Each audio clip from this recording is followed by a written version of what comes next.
गुण निधि ज्ञानी हृदय भगति मति सारंग पानी। कौशल्यादि नारी प्रिय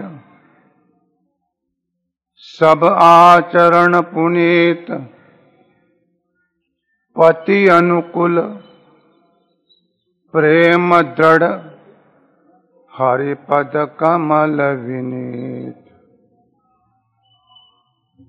एक बार भूपति मन माही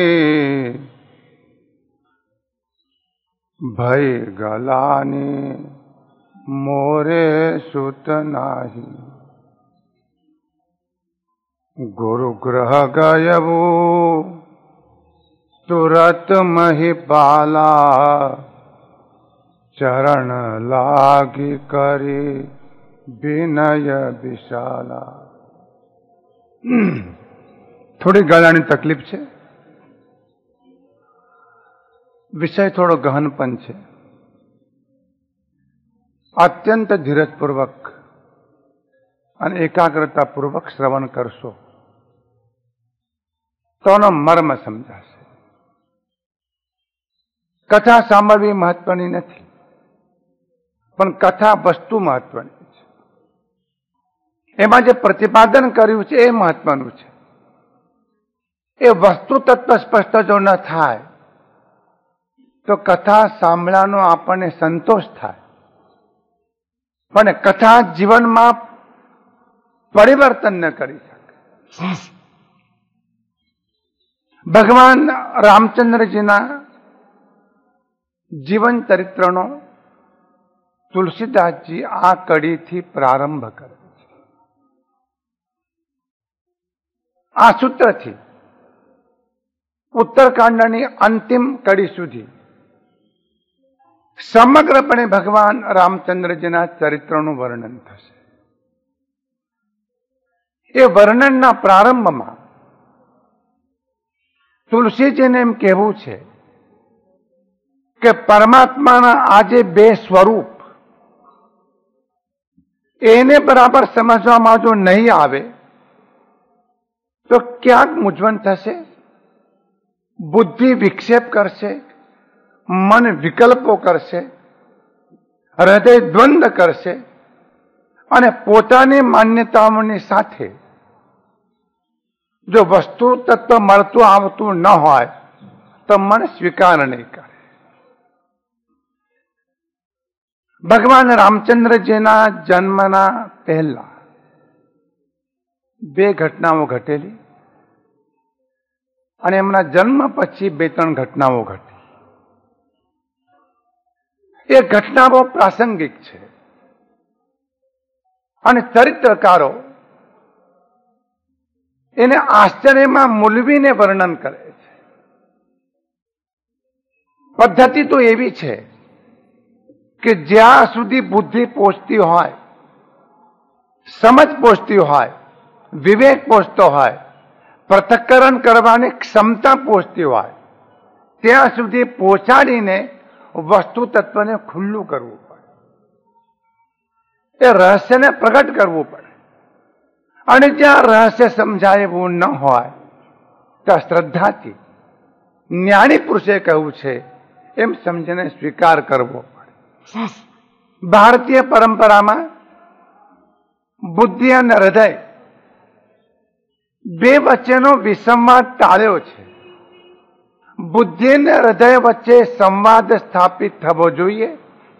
હૃદય શ્રદ્ધાનું કેન્દ્ર છે અને બુદ્ધિ વિચારનું કેન્દ્ર છે. માત્ર વિચારથી યાત્રા નહીં થાય, માત્ર શ્રદ્ધાથી નહીં થાય. શ્રદ્ધા વિચાર વગરની જો હશે તો માન્યતામાં બદલાઈ જશે અને વિચાર શ્રદ્ધા વગરનો જો હશે તો વિકલ્પમાં પલટાઈ જશે. તો વિકલ્પ અને માન્યતા બંને જ અવરોધ ઉત્પન્ન કરે છે સાધકની જીવન યાત્રા. તો અવતારવાદ અને તીર્થંકર વિશેના સિદ્ધાંતની તાત્વિક ચર્ચા અહીં સમાપ્ત થાય છે. સમાપ્તિમાં તુલસીજી કહે છે કે પુનઃ એક વખત અવતાર શબ્દનો અર્થ ફેર સમજી લઈએ કે અવતાર અર્થાત પરમ સત્તાનું માનવ દેહમાં અવતરણ. જન્મ શબ્દ નથી. તુલસીજી જન્મ ના પાડે છે. ભગવાન રામચંદ્રજી જન્મ્યા, ભગવાન કૃષ્ણ જન્મ્યા, કૌશલ્યાજીના પેટે જન્મ્યા, દેવકીના પેટે જન્મ્યા. તુલસીદાસજી આ વાતનો સ્વીકાર કરતા નથી, છતાં જન્મની વાત છે. કારણ છે પરમ સત્તાનું, પરમ અસ્તિત્વનું માનવ દેહમાં અવતરણ થવું. અને એટલા માટે એમ કહું કે તીર્થંકરત્વની, એમના પ્રાગટ્યની, એમના અવતારની આ ધરતી ઉપરની અલૌકિક અને આશ્ચર્યકારક ઘટના છે. એ જો બરાબર સમજાશે તો ભગવાન મહાવીરને બરાબર સમજી શકશો, ભગવાન બુદ્ધને પણ સમજી શકશો, ભગવાન રામને પણ સમજી શકશો અને ભગવાન કૃષ્ણને પણ સમજી શકશો. આ નારાયણ નિરાકાર થયા છે, આ નિરાકાર સાકાર બન્યા છે. આ કરુણાનો સાગર કરુણાથી પ્રેરાઈને નરતનમાં ઉતર્યો છે. આ ધરતી પર આવીને એને જે દિવ્ય કાર્ય કરવું છે એ માત્ર માનવ દેહમાં જ થઈ શકે. આ દિવ્ય કાર્ય કરવાના માટે અન્ય કોઈ પણ દેહ કામનો નથી, થઈ શકશે નહીં. અકલયની નામ અરૂપા અનુભવ ગમ્ય અખંડ સ્વરૂપા. એક શબ્દમાં જ પણ છે. અકલ અનેહ નામ રૂપા. અકલ છે, બુદ્ધિથી કળાયો નથી. એ અનીહ છે, ઈચ્છાથી પર છે. એ અનામ છે, એનું કોઈ નામ રાખી શકાય એમ નથી. પણ 1000 નામ લઈ શકાય, લાખ નામ રહી શકાય, પણ એ નામની બહાર. એ નામાતીત. હજારો રૂપ છે એના, પણ એ રૂપાતીત. પરમાત્મા સ્વયં નામાતીત છે અને પરમાત્મા સ્વયં રૂપાતીત છે. આરૂપ છે અને અનામ છે. બહુ મોટી સમસ્યા છે. અરૂપનું રૂપ કેવી રીતે હોઈ શકે અને અનામનું નામ કેવી રીતે હોઈ શકે? પણ આ માનવ લાચાર છે. એના માટે આરૂપના રૂપ સિવાય આધાર નથી અને અનામના નામ સિવાય આધાર નથી. શેના આધારે એની પાસે પહોંચીશું? આરૂપ પાસે પહોંચવાની, અનામ પાસે પહોંચવાની કોઈ કડી નથી, કોઈ રસ્તો નથી, કોઈ ચેનલ નથી. ચેનલ નામ અને રૂપ છે. અને એમ કેવું છે કે નામ પણ મિથ્યા છે, રૂપ પણ મિથ્યા છે. પણ મહાપુરુષોએ કહ્યું છે કે જગતના બધા નામ મિથ્યા છે, પણ પરમાત્માનું નામ પરમ સત્ય છે. જગતના બધા રૂપ મિથ્યા છે, પણ પરમાત્માનું રૂપ અલૌકિક છે. સમગ્ર ધ્યાન ચેતનાને કેન્દ્રિત કરવાના માટે આ પરમાત્માનું નામ અને પરમાત્માનું રૂપ, એના સિવાય બીજો કોઈ આધાર નથી. અકલ અનેહ અનામ અરૂપા. એ અરૂપ છે. ન આંખથી જોવાય, ન કાનથી સંભળાય, ન જીભથી સ્વાદ લઈ શકાય, ન નાકથી સૂંઘાય, ન આંગળીથી સ્પર્શ કરી શકાય. તમારી મૂડી પૂરી થઈ ગઈ. આથી વધારે મૂડી આપણી પાસે નથી. પણ એક છે, મનથી તો વિચાર કરી શકાય નહીં. અને તુલસીદાસજી તરત કહે છે અનુભવ ગમ્ય. એ અનુભવથી ગમ્ય છે, મનથી નહીં પકડી શકાય. એ મનની બહાર ઉભો છે, એ મનની પેલી પાર છે, મનમાં નથી. ઇન્દ્રિયોથી પર મન, મનથી પર બુદ્ધિ. સ બુદ્ધેસ્તુ પર, એ તો બુદ્ધિથી પણ પર. અને અખંડ છે. એને કોઈ ઉપમા આપી શકાય તેમ નથી. મન ગોતીત અમલ અવિનાશી નિર્વિકાર નિરવધિ સુખ રાશિ. બે શબ્દો વાપર્યા. મન ગોતીત, મનથી પણ અતીત, અને ગો એટલે ઇન્દ્રિયોથી પણ અતીત. તમારી ઇન્દ્રિયો ગમે તેટલી વિકાસ પામે, અત્યંત સૂક્ષ્મ બને તો પણ એ પકડાય નહીં. આપણું મન ગમે તેટલું વૈજ્ઞાનિક બને તો પણ એ પકડાય. પણ છે અમલ. અમલનો અર્થ મળરહિત. એનામાં વાસનાનો મળ નથી, વિકારોનો મળ નથી, આસક્તિનો મળ નથી, રાગનો મળ નથી, દ્વેષનો મળ નથી, મોહનો મળ નથી, માયાનો મળ નથી. છે તો અવિનાશી અને નિર્વિકાર, તમામ વિકારોથી રહિત. શાસ્ત્રો ન વર્ણવી શકે, આ ચાર વેદો સ્પષ્ટ ન કરી શકે, તો કે નિરવધિ. એને અવધિ જ નથી ને, એની મર્યાદા જ નથી ને. શબ્દની તો મર્યાદા છે, શાસ્ત્રની મર્યાદા છે, વાણીની મર્યાદા છે, એને મર્યાદા અને સુખનો સાગર છે. વાલ્મીકીજીની ટીકામાં એક અત્યંત ગંભીર સૂત્ર છે. મૂળમાંની ટીકામાં સ્ત્રી પુમ મલાભિયોગાત્મા દેહો વિષ્ણોર ન જાયત. ભલે તમને કંટાળો આવે છે સંસ્કૃતનો, કાનો પૂરતો પડવા છે. સ્ત્રી પુમ મલાભિયોગાત્મા દેહો વિષ્ણોર ન જાયત કિંતુ નિર્દોષ ચૈતન્ય સુખામ નિત્યામ સ્વકામ તનુમ પ્રકાશયતી સૈવેયમ જનિર વિષ્ણોર નચ અપરા. આનું ભાષાંતર એવું થાય છે કે સ્ત્રી અને પુરુષ એ બંનેનો મળ જ્યારે ભેગો થાય ત્યારે સામાન્ય માણસના દેહની રચના થાય છે.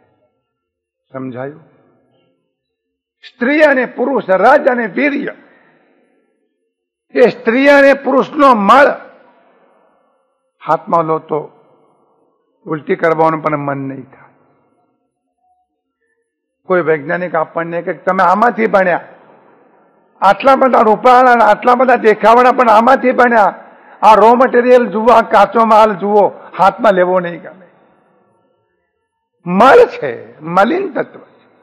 સ્ત્રી પુમ મલાભીર, સ્ત્રી અને પુરુષના મળમાંથી, એના યોગથી આત્મા બની શકતો નથી અને પરમાત્માનું દિવ્ય અલૌકિક શરીર પણ એમાંથી બની શકતું નથી. આ બંને રો મટીરિયલ કામના નથી. આત્મા તો ન જ બને, પણ પરમાત્માનું દિવ્ય શરીર પણ એમાંથી બની શકતું નથી. દિવ્ય શરીરાય ત્રૈલોક્ય પૂજિતાય દેવાધિદેવાય અસ્મિન જંબુ દ્વીપે ભરતાર્થ ક્ષેત્રે દક્ષિણ ખંડે સ્તોત્ર પાઠ છે. આ પરમાત્માનું શરીર દિવ્ય શરીર છે. સ્ત્રી અને પુરુષના મળમાંથી બનેલું આ શરીર નથી. એમાંથી આત્મા પણ બની શકતો નથી. આપણું શરીર એમાંથી બન્યું છે. કિંતુ તો કેવી રીતે બને છે? નિર્દોષ ચૈતન્ય સુખામ નિત્યામ સ્વકામ. નિર્દોષ ચૈતન્યના સુખમાં નિત્ય જે વિલાસ કરી રહ્યા છે એ સ્વકામ ભગવાન રામચંદ્રજીનો જન્મ જ્યારે ઉજવો, એક બે દિવસમાં જ ઉજવાશે? આ વિચાર કર. પ્રકાશ એ તે પ્રકાશ કરે છે. જેમ અચાનક સૂર્ય આકાશમાં ઉગ્યો અને પ્રકાશ થયો. ઘરે ગયા છો અને સ્વિચ ઓન કરી, એકદમ લાઈટ થઈ અને જેમ પ્રકાશ થયો, પ્રકાશ હતી. શૈવમ જનિર વિષ્ણુ, એ જ વિષ્ણુ છે, એ જ ભગવાન રામચંદ્રજી છે, એ જ ભગવાન મહાવીર છે. નચાપરા બીજા કશામાંથી એ બનતા નથી. માનવના દેહનો કોઈ પણ નિયમ એમને લાગુ પડતો નથી. એમના શરીરમાંથી, કમળમાંથી આવે છે એવી સુગંધ આવે. એમના મળમૂત્ર હોતા નથી. એમનો આહાર અને નિહાર સામાન્ય માનવી પોતાની આંખે જોઈ શકતા. દેખે ન આહાર નિહાર ચરમ ચક્ષુ ધની. ચરમ ચક્ષુ, આપણા ચરમ ચક્ષુ, એનો ધણી આવા અવતારી પુરુષોનો આહાર પણ ન જોઈ શકે અને વિહાર પણ ન જોઈ શકે. એમના શરીરમાં મળમૂત્ર ન હોય, દુર્ગંધ ન હોય, અને એમના શરીરમાંથી દિવ્ય સુગંધ આવતી. કરોડો દેવતાઓ નિરંતર એમની સેવામાં રહેતા હોય. આવું એમનું અલૌકિક સ્વરૂપ છે. વિષ્ણુર નચ અપરા. એ આપણા પ્રકૃતિનો આશ્રય લેતા નથી, પરા પ્રકૃતિનો આશ્રય લઈને એમનો પ્રકાશ થાય છે. આ પ્રકાશ થાય છે શબ્દ સમજી લો. જેમ સ્વિચ ઓન કરો અને જેમ લાઈટ થાય છે, અચાનક અચાનક અચાનક ક્ષણભરમાં પરમાત્માનો દેહ પ્રગટ થાય છે. પછી ખબર પડે છે, અને પછી જયારે ખબર પડે છે ત્યારે માનવની ભૂમિકા પર આવીને એમની જીવન યાત્રાનો પ્રારંભ થાય છે. તો ભગવાન રામને બે સ્વરૂપમાં જોવા પડશે. અત્યારથી સમજી લો તો જ રામાયણના તમામ પ્રસંગો બરાબર સમજાશે. જ્ઞાનીઓ, ભક્તો અને સંતો એમને આ રીતે જોવે છે. એમનું એક સ્વરૂપ રામજી નારાયણ સ્વરૂપમાં છે. આ રામજીનું સ્વરૂપ એ નારાયણનું સ્વરૂપ છે.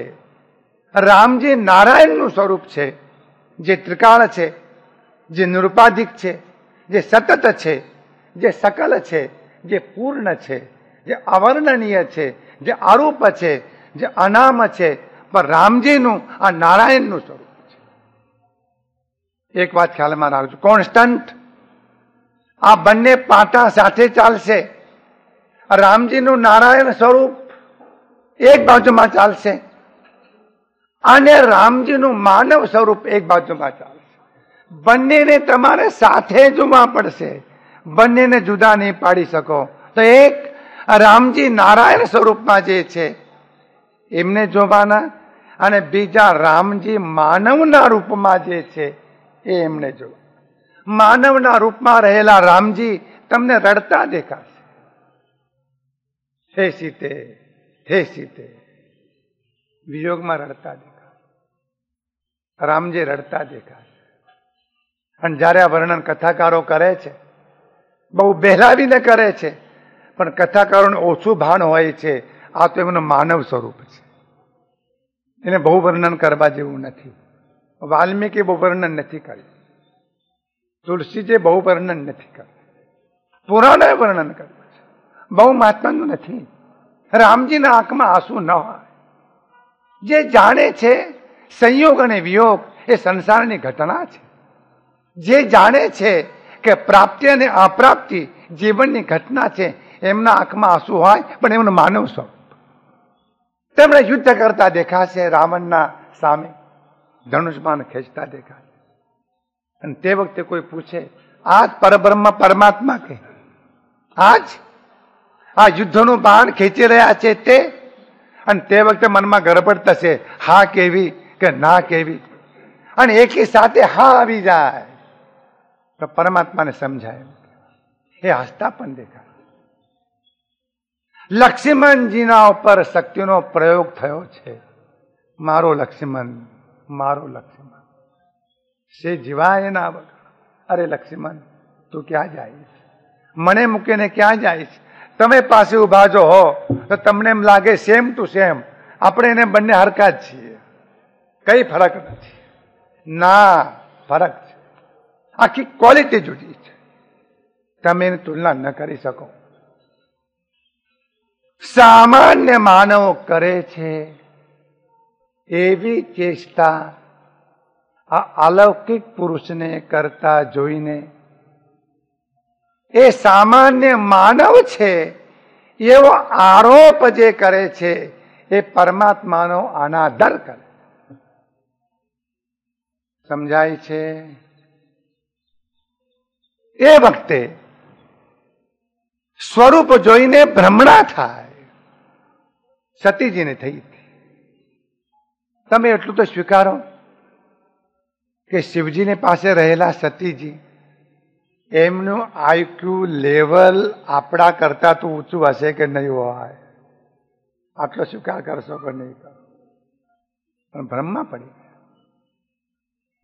શિવજી રામ રામ રામ કરે છે અને સતીજી કહે છે તમે નિરંતર જે રામ રામ રામ કરો છો એ પોતાની પત્નીના વિયોગમાં હા સીતે કરતો રોતો એ આ તમારો પરબ્રહ્મ. તર્કથી નહીં પકડાય.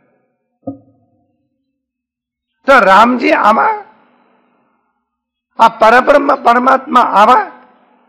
તુલસીજી કહે છે, આખું વાક્ય ખ્યાલમાં લેજો. નારાયણનું સ્વરૂપ નિરંતર સ્મૃતિમાં રહે અને એમનું માનવ સ્વરૂપ જ્યારે કર્મમાં ચેષ્ટામાં જોડાયેલું હોય તે વખતે એમનામાં અકર્મ દેખાય, અકર્તા દેખાય, લીલાના દર્શન થાય. તુલસીદાસજી કહે છે આને અમે પરમ ભક્તિ કહી. માળા તો ગણી શકાય, કોઈ નવાઈની વાત નથી. આ સ્વરૂપ નિરંતર સ્મૃતિમાં રહેવું જોઈએ. સાચા જ્ઞાનીને ઓળખવા છે, પરમાત્માના સાકાર સ્વરૂપને ઓળખવું જોવાશે તો નહીં ઓળખી શકે. કૌશલ્યાજીના ત્યાં પ્રગટ થવાના છે. પ્રગટ થતા પહેલા એક વખત કૌશલ્યાજી ધ્યાનમાં બેઠા હતા. ધ્યાનમાં બેઠા હતા. હજુ કઈ બન્યું નથી, ગર્ભ રહ્યો નથી, ગર્ભમાં આવ્યા નથી, ધ્યાનમાં બેઠા. અને ધ્યાનમાં આદિ નારાયણ ચતુર્ભુજ સ્વરૂપમાં પ્રગટ થાય. આંખ ઉઘાડો. કૌશલ્યાજી આંખ ઉઘાડે છે. કૌશલ્યા શબ્દનો અર્થ થાય છે યસ્યા કુશલા બુદ્ધિ સ કૌશલ્યા. પરમ તત્વને ઓળખવાના માટે જેની પાસે કુશળ બુદ્ધિ છે એને કહેવાય છે કૌશલ્ય. આ કૌશલ્યા નહીં. કુશલા યસ્યા બુદ્ધિ સ કૌશલ્ય. જેને કુશળ બુદ્ધિ. કુશળ એટલે બીજાને શીશામાં ઉતારે એવો, રાજકારણના આટાપાટા ખેલે એવો, કરોડોનો ઘોટાળા કર્યા હોય તો પણ કોઈને પકડમાં ના આવે એવો. અરે કુશળા નિર્દોષ બુદ્ધિ જેની, કૌશલ્ય આવા હતા. કુશલા યસ્યા આશા એ કૌશલ્યાને આંખ ઉઘાડી. આંખ ઉઘાડી. કહું કે માતાજી કોનું ધ્યાન કરો છો? કોનું ધ્યાન કરો છો? તો કે પરમાત્મા. જેનું ધ્યાન કરો છો સામે પ્રગટ છે. કોનું ધ્યાન કરશો? સતરૂપાજીના જીવનમાં સાક્ષાત પ્રગટ થઈને અમે તમને કહેલું અમે તમારે ત્યાં રામજી તરીકે અવતાર લઈશું, જન્મ લઈશું. એ જ થોડાક દિવસો પછી અમે તમારા ત્યાં પ્રગટ થવાના છીએ. અમે જ પ્રગટ થવાના છીએ. ત્યારે સ્મૃતિમાં રાખજો. અમે તમારા ખોળામાં રમતા આવીશું અને ઉવા ઉવા કરીને રોતા પણ આવીશું. પણ એ અમારું સ્વરૂપ નથી. એનાથી પરબ્રહ્મ પરમાત્મા ભિન્ન છે. માતાજી, જ્યારે અમે પ્રગટ થઈશું ત્યારે માનવ શરીરમાં પ્રગટ થઈશું, માનવ રૂપે પ્રગટ થઈશું. તે વખતે આ સ્વરૂપનું ધ્યાન રાખજો, આ સ્વરૂપની સ્મૃતિ રાખજો. અને તમારા ખોળામાં રમનારે માનવ નથી, પણ પરબ્રહ્મ પરમાત્મા છે. એ પ્રતીતિ રાખશો તો માતાજી તમારું આ જન્મમાં પરમ કલ્યાણ. જન્મ પહેલાની ઘટના. તુલસીજી પુનરાવર્તી કરીને કહે છે કે આખી કથા જયારે ચાલશે ત્યારે બે ભાગમાં એ કથા ચાલશે. એક નારાયણના રૂપમાં અને બીજું નરના માનવના રૂપ. સબરીની કથા એ નારાયણનું સ્વરૂપ છે. અહલ્યાજીની કથા એ નારાયણના સ્વરૂપ છે. કેવડજીની કથા એ નારાયણનું સ્વરૂપ છે. રાવણ સાથે યુદ્ધ એ માનવનું સ્વરૂપ છે. લક્ષ્મણજીના માટે રુદન કરવું એ માનવનું સ્વરૂપ છે. સીતાજીના વિરહમાં વ્યાકુળ થવું એ માનવનું સ્વરૂપ છે. આ સ્વરૂપને લક્ષ્યમાં રાખીને આજથી કથાનું શ્રવણ કરજો. સાચા અર્થમાં કથાનો પ્રારંભ આજથી થાય. શ્રાવણ મહિનાનો પ્રારંભ છે. શ્રાવણ સુદ એકમનો પવિત્ર દિવસ છે. કથાનો પણ પ્રારંભ થાય. અને આ કથા તમે જાણો છો, તમે સાંભળ્યું છે, પણ એ કથા નહીં, આ મર્મ. દશરથ મહારાજા સરયુ નદીના કિનારે અયોધ્યા નગરીમાં દશરથ મહારાજ, એમને સંતાન નથી અને એનું દુઃખ એમના મનમાં છે. વાલ્મીકીજી એમ કહે છે કે હાઈ લેવલે બધું નિશ્ચિત થઈ ગયું છે,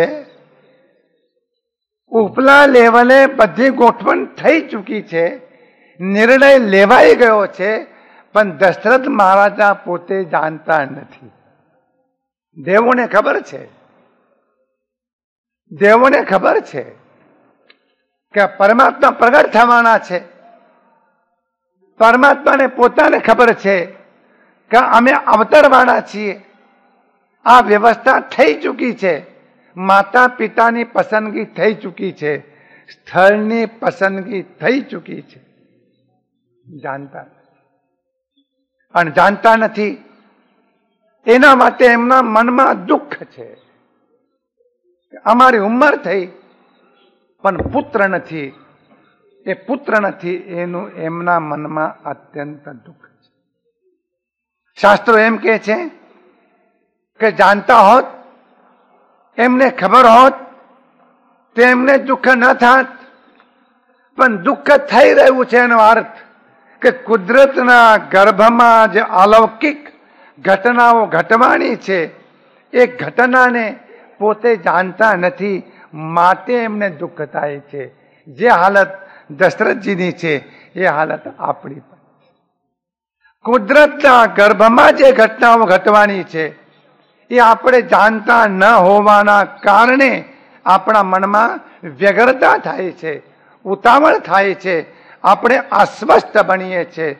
માટે શાસ્ત્રોએ એમ કહ્યું કે દશરથ મહારાજાને અત્યંત મનમાં વેદના થઈ કે અમારી ઉંમર થઈ તો પણ અમારા ત્યાં બાળકનો જન્મ થયો નથી. આ દુઃખ કોને કહેવું? અને દુઃખ કહેવાના માટે દશરથ મહારાજાએ એક અદ્ભુત પાત્ર શોધ્યું છે. અદ્ભુત પાત્ર.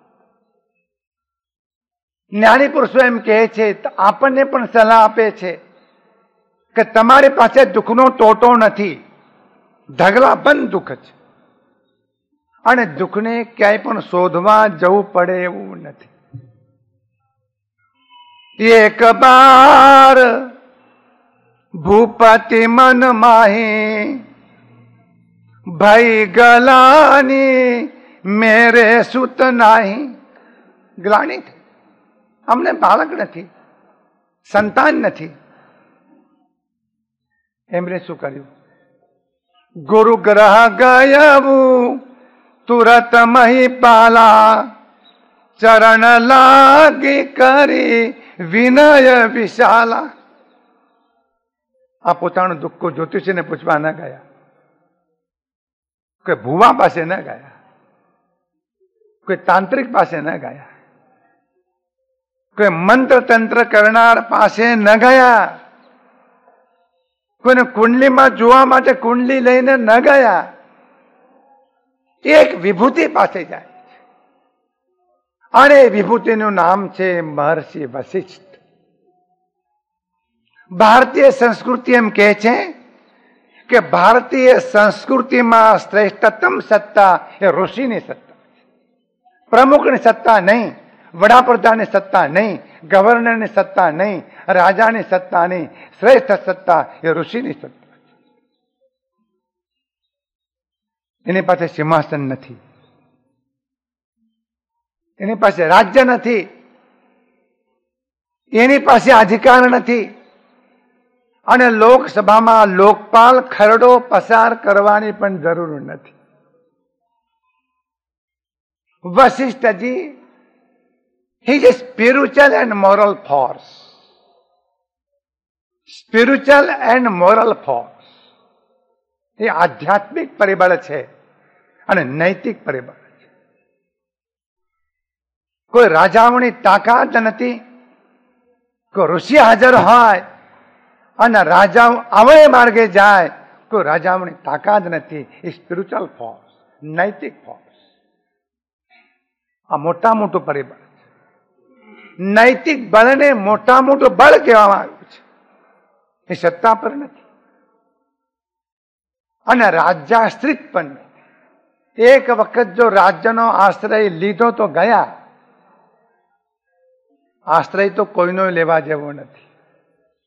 અગર સંન્યાસીએ પણ જો કોઈનો આશ્રય લીધો તો સંન્યાસી પણ ગયો. એની ભાખરી પેટમાં બોલશે,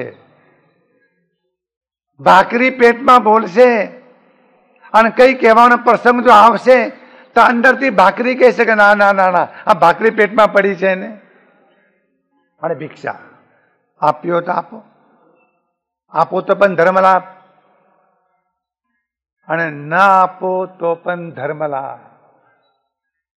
આપો તો ધર્મ લાભ અને ના આપો તો સત્યાનાશ જાય. એવું ધર્મ. જૈન મુનિઓ ભિક્ષા લેવા જાય, ધર્મલા. કેટલું મધુર શબ્દ છે. તમે તો અમને અન્ન આપો છો થોડુંક, ગાણામાં તેલ પૂરા એટલું, પણ અમે ભગવાનને પ્રાર્થના કરીએ છીએ કે તમને ધર્મનો લાભ થાય. ધર્મથી તમે સુખી થશો, તમને જીવનમાં શાંતિ થશે. ધર્મ લાભ કઈ મુનિવર આવ્યા. મુનિવર ધર્મલાભ કહેલા. અદભુત શબ્દ. એ મુનિ પર કોઈની સત્તા નથી.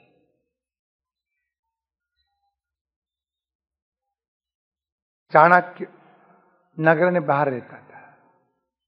એ ચંદ્રગુપ્ત, એના પિતા કો તો પિતા ને, સ્વામી કો તો સ્વામી ને, માલિક કો તો માલિક. એક વિદેશથી પ્રવાસી મળવા આવ્યો છે. ચાણક્ય કોણ હોય? ચાણક્ય. આ ચાણક્ય છે કોણ? આ માણસ, આવો બુદ્ધિનો ભંડાર કોણ છે? હોય ચાણક્ય. અને પાટલીપુત્રમાં આવ્યો છે.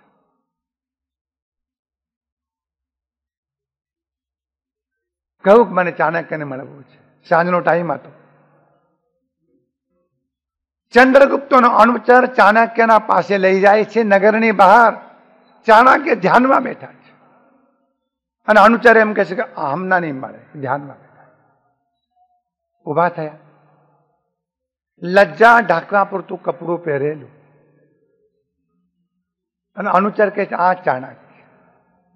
પણ આ અમારે છે ચંદ્રગુપ્ત મહેલમાં, અને ચાણક્ય આમાં. એ ચાણક્યની ખૂબી છે. ત્યારે ચંદ્રગુપ્ત પર સત્તા આના કારણે. ઋષિને કોઈ અપેક્ષા નથી. આ વશિષ્ઠ અને અરુંધતી આ જગતનું શ્રેષ્ઠતમ દાંપત્ય છે. વશિષ્ઠ અને અરુંધતી.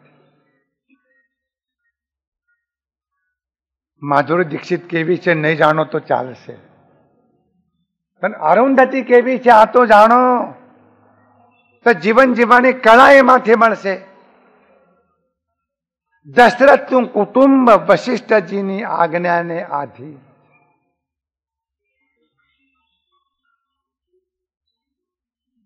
વિચારણી આજ્ઞાને આધીન છે. જીવનમાં સદગુરુ જોઈએ. જેમ પતિ વિના સ્ત્રી અધૂરી છે. ગમે તેટલી ભણેલી હોય, સુંદર હોય, કમાતી હોય, નોકરી કરતી હોય, સત્તાધીશ હોય, અધૂરી. પતિ એનું સૌભાગ્ય છે, પતિ એનું જીવન છે. ભારતીય સંસ્કૃતિએ સ્ત્રીના બે સ્વરૂપ જ વિચાર્યા છે. એક સ્વરૂપ સતી અને બીજું સ્વરૂપ સાધ્વી. બે સ્વરૂપ, ત્રીજું કોઈ સ્વરૂપ નહીં. કાં તો એ સતી હોય અને કાં તો એ સાધ્વી હોય. ચલાવી શકાય પતિ વગર, આજે ચાલે. નોકરી કરી શકાય, પૈસો મેળવી શકાય, હાથ માંડતે રહી શકાય, પણ જીવનનું સૌંદર્ય નથી. બે જ પાત્રો મહત્વના, કાં તો પતિવ્રતા સ્ત્રી અને કાં તો વિરક્ત બ્રહ્મચારીની સાધ્વી. વચના બધા સ્વરૂપ જોખમી. ડાયવોર્સી, ત્યક્તા, આ બધા સ્વરૂપ જોખમી. એમ તુલસીજી કહે છે કે સદગુરુ વગર જીવન પણ અધૂરું છે. પણ માટે સદગુરુ જોઈએ. સંત અનેક, સાધુ અનેક, ઉપદેશકો અનેક, સદગુરુ એક જ. અને સદગુરુ આત્મજ્ઞાની નિરપેક્ષ વિરક્ત સદગુરુ. બે જ ઉપાય, કાં તો શિષ્યત્વ અને કાં તો વિતરાગત. ત્રીજો વચમાં વિકલ્પ નથી. ત્રીજો વિકલ્પ નગુરો. આ મેનુ છે હિન્દુસ્તાનમાં. અને આ મેનુ ભાંગવાના માટે રૂપિયો આપીને લોકો ગુરુ કરી લે છે. એમાંય ભલીવાર સ્વચ્છંદી ન ચાલે. સદગુરુની આજ્ઞા વગર શ્વાસ પણ ન લે. સદગુરુની આજ્ઞા વગર શ્વાસ પણ ન. તમને મૂંઝવણ થશે, ઘડી ઘડી ક્યાં પૂછવા આવીએ. શ્વાસ લઈએ, શ્વાસ લઈએ, શ્વાસ લઈએ. ગુરુની દશા બેસી જાય અને ચેલાની પણ દશા બેસી જાય. દશરથનું કુટુંબ વશિષ્ઠ ગુરુના દાસ છે. ગુરુ મિત્ર નથી, ગુરુ ફ્રેન્ડ નથી, ગુરુ વડીલ નથી, ગુરુ સલાહકાર નથી. ગુરુ જીવનના સ્વામી છે, ગુરુ જીવનના નિયંતા છે. એ સલાહ આપે તો ભલે આપે, પણ નિયંતા. પુત્ર નથી. આ દુઃખ છે. આ દુઃખ કહેવાના માટે દશરથ મહારાજા વશિષ્ઠજી પાસે ગયા. તુલસીજી એમ કહે છે કે દુઃખ કોઈને કહેશો જ નહીં, કોઈને કહેશો શું વળે. પણ કયા વગર ચાલે એવું ન જ હોય અને ન જ રહી શકાય એવું જો હોય તો સદગુરુને જ કહેજો. સંસારમાં દુઃખનો પાર નથી. તુલસીજી કહે છે કે તમે દુઃખી, તમારું દુઃખ તમે જેને સંભળાવો છો એ પણ દુઃખી, એ ઉભો રહીને સાંભળનારો એ પણ દુઃખી, અને આ દુઃખમાંથી રસ્તો બતાવનારો સલાહકાર એ પણ દુઃખી. ટોળું જ દુઃખીઓનું છે ને. બે ત્રણ બહેનો વાત કરતી, કોકે પૂછ્યું પતિનું કેમ છે? નથી બરાબર, બહુ આકલાય છે ને, તો બે ચાર ઢોલ લગાવી દે છે. એટલે બીજી કહે છે તારે તો સારું છે, બે ચાર ધોલથી જ કામ પતે છે ને, પણ મને તો લાકડીથી કઈ કહેવાની જરૂર નથી, અનુભવ હશે તમને. ત્રીજી એમ કહું કે તમારું લાકડીથી પતે, મને તો ગાડી જ મૂકી છે, બોલાવતો જ નથી. હવે આ કોનું દુઃખ લઈ લે શકો? આ જે ભેગા થાય છે ને, આ દુઃખીઓનું ટોળું, સંસાર દુઃખીઓનું ટોળું છે. તમારું દુઃખ કોઈ નહીં લે. દુઃખથી મુક્ત તો માત્ર સદગુરુ. સદગુરુ દુઃખી નથી. એમને આગવડ હોઈ શકે, પ્રતિકૂળતા હોઈ શકે, શરીરમાં વ્યાધિ હોઈ શકે, એમને પાસે પહેરવાના કપડા ન હોય એ હોઈ શકે, બહારના સંજોગો પ્રતિકૂળ એ હોઈ શકે, પણ દુઃખી નથી. સદગુરુ દુઃખથી મુક્ત છે. સંસાર દુઃખમય છે. સંસારમાં સુખ તો ચમકાર જેવું છે. આષાઢ મહિનામાં ક્યારેક વીજળી ચમકે એમ તમારા જીવનમાં ક્યારેક ક્યારેક સુખ આવે. જયારે પરણ્યા છો, વરઘોડે ચડ્યા હશો, ત્યારે બે ચાર સુખની ક્ષણો આવી ગઈ હશે. એક કન્યા વિદાય લેતી હતી. આ વિદાય વાળા કન્યા તો રડે જ. આ બધી જ કન્યાઓ રડી જશે એક દિવસ. બોલો હસતો હતો, મોઢામાં પાન, હસતો હતો. કોકે પૂછ્યું કા રડે છે? આ રડતો નથી કે 6 મહિના પછી રડશે, એવો રડશે, જિંદગીભર રડશે. આ જનાર જ રડાવશે. રોજ પત્તર રગડશે, ગેસ ખલાસ થઈ ગયો, લાવ. ઘાસતેલ નથી, લાવ. ઘી નથી, લાવો. કોલસા ખલાસ થઈ ગયા, તારા માથા પર રોટલી શેકું. અને માથા પર રોટલી શેકાતી હશે, ચૂલા પર શેકાય. તે વખતે એમ થશે કે એના કરતા સાધુ થયા હોત. પણ તે વખતે આ એટલા પૂરતું જ. પછી ગરમ ચા કરીને આપે ને, પછી એમ થાય ના ના, જેમ છે તેમ ચાલે એવું છે. આ રગડ ધગડ પણ ચલાવો.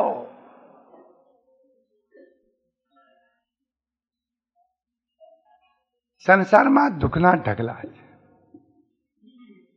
નિજ દુઃખ સુખ સબ ગુરુ સુનાયવું, કઈ વશિષ્ઠ બહુ વિધિ સમજાવું.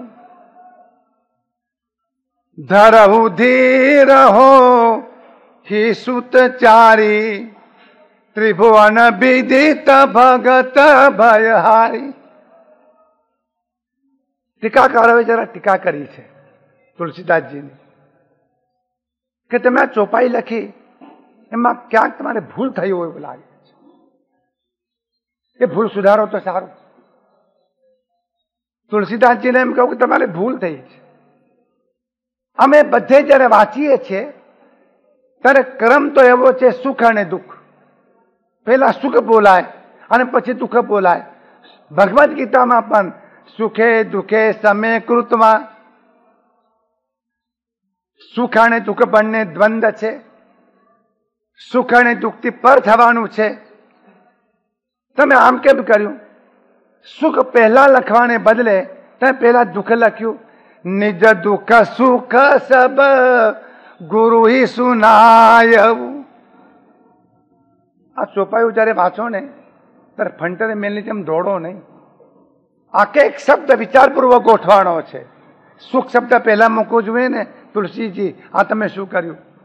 તુલસીજી કહે છે મારો 84 વર્ષનો અનુભવ બોલે.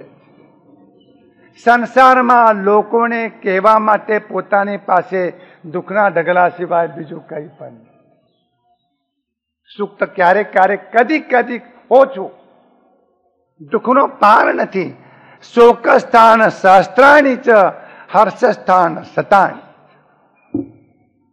શોક કરવાના હજારો સ્થળો, હર્ષ કરવાના પ્રસંગો તો જીવનમાં ક્યારેક ક્યારેક આવે. માટે દુઃખ ઢગલાબંધ છે અને સુખ છાતો છે. માટે દુઃખને પહેલા યાદ કર્યું. એક વાત. બીજી વાત, દુઃખ આપણને ખટકે છે, સુખ આપણને ખટકતું નથી. ત્રીજી વાત, દુઃખની ઈર્ષા થતી નથી, પણ સુખની ઈર્ષા થયા વગર રહેતી નથી. આ કઈ સમજાણું કે બહુ દુઃખી હોય તમને કોઈ તો ઈર્ષા થાય કે એકલો આટલો બધો દુઃખી અને હું જરાય દુઃખી નહીં થાય કોઈ દિવસ? પણ સુખી હોય તો કેમ બોલતા નથી કોઈ? ઈર્ષા થાય કે ન થાય? દુઃખની ઈર્ષા ન થાય, સુખની ઈર્ષા થાય. કેટલી અદભુત કરી છે તુલસીદાસજીની. આ 84 વર્ષનો અનુભવનો પરિપાક. નિજ દુઃખ સુખ સબ ગુરુ હિ સુનાયવું, કઈ વશિષ્ઠ બહુ વિદુ સમજાવું. પોતાના દુઃખ અને સુખ બીજે ક્યાંય કહેવા નથી. દશરથ મહારાજા કૌશલ્યાજીને કહેતા નથી, સુમિત્રાજીને કહેતા નથી, કૈકેયીજીને કહેતા નથી, સુમંત સારથીને કહેતા નથી, પોતાના મંત્રને કહેતા વશિષ્ઠજી પાસે જાય. સંત પરમ હિતકારી. સંત બહુ હિતકારી, કઈ જોઈતું નથી, કોઈ અપેક્ષા નથી, તમારું દુઃખ સાંભળવા એ નવરા પણ નથી. ધ્યાનમાં ભંગ થાય છે, એમને સાધનામાં ભંગ થાય છે, પણ આવેલા જીવનું દુઃખ જ્ઞાની પુરુષ ધીરજપૂર્વક સામે. તો પહેલી વાત, દુઃખ ગાશો નહીં, કોઈની પાસે ગાશો નહીં, કોઈને કહેશો નહીં. એમાંય પણ સંસારીને તો દુઃખની વાત કરશો. મનમાં એ માનતો હશે ચાલો આજ લાગણો હતો ઠીક થઈ રહ્યું. બહુ ચગ્યો તો ને, પતંગ બહુ ચગ્યો તો, કપાઈ ગયો. જ્ઞાની પુરુષ તમારું દુઃખ સાંભળશે અને દુઃખ સાંભળીને ધીરજપૂર્વક જ્ઞાની પુરુષ સમજણ આપશે. આ દુઃખ પણ જશે. સુખ દુઃખ મન માન આની, ઘટ સાથે રે ઘડિયા, તાળ્યા તે કોઈ ના નવ ટળે. રઘુનાથ ન જડિયા, સુખ દુઃખ મન માન આની. દશરથ મહારાજાએ ચરણોમાં માથું મૂકીને દુઃખની વાત કરી. એક શબ્દ બોલ્યા, ધરવું ધીર. મહારાજ ધીરજ ધારણ કરો. કેટલો મધુર શબ્દ, ધરવું ધીર. ધૈર્ય ધારણ કરો. આ નદી તરવી હોય તો નાવડી જોઈએ, અને મોટો દરિયો તરવો હોય તો સ્ટીમર જોઈએ, પણ સંસાર સાગર તરવો હોય તો ધૈર્ય જોઈએ. ધૈર્ય વગર સંસાર સાગર તરી નહીં શકાય. ફેર નદી તરવી હોય તો નાવડું જોઈએ, દરિયો તરવો હોય તો સ્ટીમર જોઈએ, પણ સંસાર સાગર તરવો હોય તો ધૈર્ય. શું કરશો? ધૈર્ય વગર સંસાર નહીં તરી શકાય.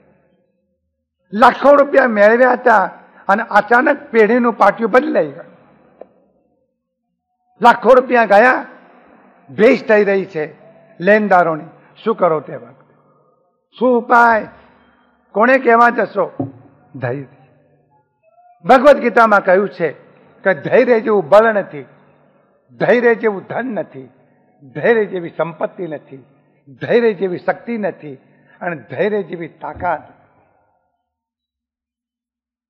સીતાજી ધૈર્ય પર ટક્યા છે. ધૈર્ય ઉપર. શરીર તો સ્ત્રીનું છે ને, અને સામે રાવણ જેવો રાવણ છે. એક રૂવાટે પણ ચંચલતા નથી આવતી. ધૈર્ય. જીવનની યાત્રા ધૈર્ય વગર નહીં થાય. પૈસા ઓછા હશે તો ચાલશે, બુદ્ધિ ઓછી હશે તો ચાલશે, પણ ધૈર્ય નહીં હોય તો નહીં ચાલે. મુસલમાનોમાં કહેવત છે, હિંમતે મરદા તો મર્દે ખુદા. હિંમત લાવી ક્યાંથી? કે મેડિકલ સ્ટોરમાં હિંમતના પડીકા મળતા નથી. હિંમત તો આંતરિક કરે જ છે. જીવનની અવસ્થા છે. આ ધરતી ઉપર જેટલા જન્મ્યા હશે ને દરેકને દુઃખ તો આવશે, કે નવાઈની વાત નથી. તમને દુઃખ આવ્યું કે નવાઈની વાત નથી. અરે 13 વર્ષનો વનવાસ પાંડવોને આવ્યો, 14 વર્ષનો વનવાસ રામચંદ્રજીને આવ્યો, નળ અને દમયંતીને 6 મહિનાનો વિયોગ રહ્યો પવનંજાય, અને એમની પત્ની અંજનાને 22 વર્ષનો વિયોગ. 22 વર્ષનો, 22 વર્ષ વિયોગે રેતી પવન પ્રિયા સતી અંજના રે जिन राज को सदा मेरी वंदना. અંજના સતીની કથા આપવાની છે. રામાયણમાં હનુમાનજીને જન્મ આપ્યો છે. જરા જુદા પ્રકારે કથા આવે છે. અને વિશદ વર્ણન જૈન રામાયણ. તમે ઘણા ભાગ્યશાળી છો, તમારા સામે જૈન રામાયણ પણ છે, કૃષિ રામાયણ પણ છે, ભાવાર્થ રામાયણ પણ છે, આધ્યાત્મ રામાયણ પણ છે, રઘુવંશ પણ છે, ઉત્તરામ ચરિત્ર પણ છે, આનંદ રામાયણ પણ છે. અને તમારે કશી મહેનત કરવાની છે ને, તમારે લેસન નહીં કરવાનું, અને પરીક્ષા નહીં થવાની, માર્ક્સ નહીં મુકાવાના. બસ એક માત્ર શાંતિથી કલાક સાંભળવાનું, તો એ પણ ફુરસદ નથી. એમ કે છે ક્યારે સાંભળશો, આ અવસર ક્યારે મેળવશો? ધૈર્ય જેવું જગતમાં બળ નથી. ધીરજ ધારણ કરો મહારાજ. અને પછી મહત્વની વાત કરે છે. વશિષ્ઠજી એમ કહે છે કે દશરથ મહારાજા, હોય હઈ સુતચારી, તમારે ત્યાં 4 પુત્રો પ્રગટ થવાના છે. એ પુત્રો એવા હશે કે સૂર્ય અને ચાંદ કદાચ ડૂબી જશે, પણ જેમનું નિર્મળ ચરિત્ર જગતમાં કદી પણ નહીં ડૂબે, એવા તમારા પુત્રો. નિષ્કલંક કીર્તિ જગતમાં શાશ્વત રહેશે. એ 4 પુત્રો નહીં હોય ત્યારે આખા જગતને પરમ બોધ આપશે. એકથી એક ચડિયા હતા પુત્ર તમારે ત્યાં થવાના છે. અને હું વશિષ્ઠજી દશરથ મહારાજા તમને એમ કહી રહ્યો છું કે અમે આ શરીર જે ધારણ કરીને બેઠા છીએ, અમારે મરવું નથી. અમે જે શરીર ધારણ કરીને બેઠા છીએ એ આશાએ બેઠા છે કે તમારે ત્યાં જે પુત્ર જન્મવાના છે એના દર્શન કર્યા પછી અમારી આંખ મીચાઈ જાય, એ માટે અમે કે સમજાણું. આ શું કહ્યું? આ વશિષ્ઠજી એ પરબ્રહ્મ નારાયણ પ્રગટ થવાના છે. અમારા જીવનમાં કોઈ કાર્ય નથી, આવે કૃતકૃત્ય છીએ, પણ એ આશાએ બેઠા છે ક્યારે પ્રગટ થાય પરબ્રહ્મ પરમાત્મા, જેમનું નામ શ્રી રામચંદ્રજી હશે, ક્યારે પ્રગટ થાય. બસ આ નયનોથી, આ ચક્ષુઓથી ભરી ભરીને એક વખત એમના દર્શન કરી લઈએ, અને પછી આ પ્રાણ દેહને છોડીને ચાલ્યા જાય. એ ભરોસે દશરથ મહારાજ અમે બેઠા છીએ. એ ત્રિભુવનમાં પ્રખ્યાત થશે. અને આ ધરતી ઉપર જ્યાં સુધીમાં જીવશે ત્યાં સુધી ભક્તો, જ્ઞાનીઓ, સંતો, ઉપાસકો, સાધકો અને સંસારી જીવો એમના તમામ ભયોને અને દુઃખોને એ દૂર કરશે. એ જ્યાં જ્યાં જશે ત્યાં આશ્વાસન આપશે, શાંતિ આપશે, સમાધાન. ચિંતા ન કરશો. છતાં વશિષ્ઠજી એમ કહે છે, મહારાજ એક કાર્ય કરીએ, તમારી ઈચ્છા છે તો એક કાર્ય કરીએ, એક પુત્રેષ્ટિ યજ્ઞ કરીએ. જરૂર નથી પણ કરીએ, જેથી તમારી પુત્રની ઈચ્છા પૂર્ણ થાય. તમે તરત કોઈને પૂછશો કે તુલસી રામાયણમાં આની વિધિ કઈ લખી છે?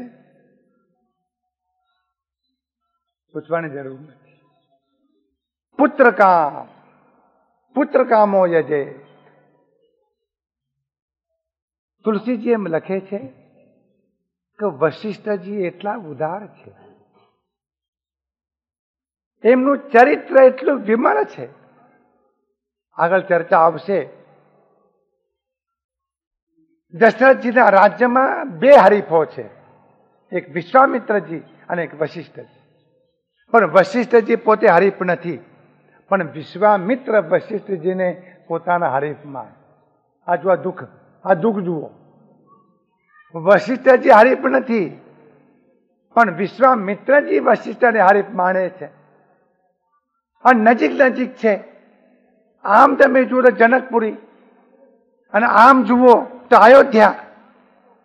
એક જણ અયોધ્યામાં છે, બીજો જણ અયોધ્યાથી દૂર અને થોડાક જનકપુરીથી દૂર, વચ્ચોવચ્ચ વિશ્વામિત્રજી બેઠા છે, પછી જનકપુરી. અને તે વખતે રાક્ષસોનો ભયંકર સંતાપ હોવા છતાં પણ જનકપુરના જનક વિજયી કામમાં નથી આવતા, ત્યારે વિશ્વામિત્રજીને મદદ માંગવાના માટે દશરથ મહારાજાને ત્યાં. અને એ જયારે મદદ માંગવા આવે ત્યારે વશિષ્ઠજીની આજ્ઞા વગર રામચંદ્રજી ડગલું ભરીને. શું થાય તે વખતે? પોતાના હરીફને રામચંદ્રજી સોંપાય. એવો અદ્ભુત શબ્દ બોલવાના છે વાલ્મીકી રામાયણમાં. વાલ્મીકી આવીને, વિશ્વામિત્રજી આવીને એમ કહેવાના છે, હે દશરથ, રામમ દેહી. અમે તો રામને લેવા આવ્યા, રામમ દેહી. દશરથ મહારાજ એમ કહેવાના છે, તમારી વાત સાચી, પણ વશિષ્ઠજીની આજ્ઞા વગર રામ નહીં આવી શકે. હળગ્યા વગર રે. તે વખતે વાત. આ રામાયણના ઘણા અદ્ભુત પ્રસંગો છે. મને તો આ એક પ્રસંગ અદ્ભુત દેખાય. પણ હું શાંતિથી કહી રહ્યો છું, બહુ શાંતિ. વશિષ્ઠ જેવા ઉદાર છે. મહારાજ પુત્ર કામેષ્ટિ યજ્ઞ કરે. દશરથ મહારાજ કે પ્રભુ મને આજ્ઞા આપો, શું સામગ્રી જોઈએ? ના, એ યજ્ઞ મારાથી ન થાય. શૃંગી ઋષિને આપણે આમંત્રણ આપવું, એ આવીને યજ્ઞ. શૃંગી ઋષિની કથા જરા જુદા પ્રકારની છે, અહીંયા પ્રસ્તુત નથી. પણ વશિષ્ઠજીને એમ કહેવું છે કે જે નિર્વિકારી સંત હોય એની હાજરીમાં જો યજ્ઞ થાય તો યજ્ઞ દેવતા પ્રસન્ન થાય. અને યજ્ઞ દેવતા પ્રસન્ન જો થાય તો આપણું કાર્ય સાર્થક થાય. શૃંગી ઋષિ વશિષ્ઠ બોલાવા, પુત્ર કામ શુભ જગ્ન કરાવા. જાગતિ સહિત મુનિ આહુતિ દિને, પ્રગતિ આગાની ચરુ કરલીને. તો મહારાજ શૃંગી ઋષિને આમંત્રણ આપો. એ આવે એમાં નથી, એ એકાંતમાં રહે છે, એ ગિરી ગુફામાં રહે છે, એ ધ્યાનમાં રહે છે. એમનું કોઈ લાલચ નથી, એમનું કોઈ અપેક્ષા નથી. રથોના ઢગલા કરશો તો આંખ ઉઘાડીને સામે જોવે એવા. એમનું કોઈ કામના નથી, અને કોઈના કામના માટે એ જતા પણ નથી. પણ તમે જો વિનંતી કરશો તો તમારી વિનંતી સાંભળીને, અને તમારે વિનંતી સાંભળીને એમ નહીં, ખરેખર તો શૃંગી ઋષિને પણ એવો ખ્યાલ છે કે તમારે ત્યાં ભગવાન રામચંદ્રજી પ્રગટ થવાના છે, માટે આવશે, તમારા કહેવાથી નહીં. સમજાય છે? તમે એમને આમંત્રણ આપો. નીતિશાસ્ત્રમાં તો કહ્યું છે કે ભિક્ષુકાન દ્રષ્ટવા શ્વાનવત ઘુરઘુરાયતે. સમજાણું કઈ સંસ્કૃતમાં? એક કૂતરું હોય અને બીજા કૂતરાને જોવે, ઘુર ઘુર કરવા લાગી જાય છે. જેમ એક કૂતરું બીજા કૂતરાને જોવે અને જેમ ઘુર ઘુર કરે છે, એમ ભિક્ષુકાન દ્રષ્ટમાં એમ ભિક્ષુક પણ ભિક્ષુકને જોઈને, મહંત પણ મહંતને જોઈને ઘૂર ઘૂર. ક્યાં ઋષિશૃંગ અને ક્યાં વશિષ્ઠ, એમણે આમંત્રણ આપો, એમને આમંત્રણ આપ્યું છે. વશિષ્ઠજી કહે છે કે યજ્ઞમાં આહુતિ આપવાની છે, પણ પ્રાણીઓની નહીં, પશુઓની નહીં, શુદ્ધ વનસ્પતિ. વશિષ્ઠજી અદભુત વાત. પ્રાણી વધ નથી કરવાનો, પ્રાણીને આહુતિ નથી આપવાની. એ યજ્ઞ નથી, પાપ છે. યજ્ઞમાં હિંસા એ પાપ છે. યજ્ઞમાં હિંસા ન થાય, એ અધર્મ છે, પાપ છે. વનસ્પતિઓને આહુતિ આપવાની, વિધિપૂર્વક યજ્ઞ થાય છે. અત્યંત ભાવપૂર્વક યજ્ઞ કરે છે. અને યજ્ઞ થતા આહુતિ આપ્યા બાદ અગ્નિ દેવતા સાક્ષાત પ્રગટ થાય. અને સાક્ષાત પ્રગટ થઈને અગ્નિ દેવતાના હાથમાં ચરુ છે, એમાં ક્ષીર છે. ટૂંકમાં ક્ષીર છે, ટૂંકમાં રસાયણ. અને અગ્નિ દેવતા એ પ્રાપ્ત થયેલો ચરુ દશરથ મહારાજાને ભેટમાં આપે છે. બોલ્યો. અને જેવો ચરુ મળ્યો તે વખતે દશરથ મહારાજા ફેર પૂછે છે, જો વશિષ્ઠ કહું હૃદય બિચારા, સકલ કાજુભા સિદ્ધ તુમારા. વશિષ્ઠજી કહે છે કે દશરથ મહારાજ, તમારા બધા કાર્યો સફળ થશે. હું આ કરું છું, આનું શું કરું? અને તે વખતે વશિષ્ઠજી કહે છે કે આ ચરુ લઈને, આ હાવી લઈને યથા યોગ્યપણે, નિષ્પક્ષપાતપણે ભાગ પાડીને તમારી ત્રણેય સ્ત્રીઓને વેચી આપો.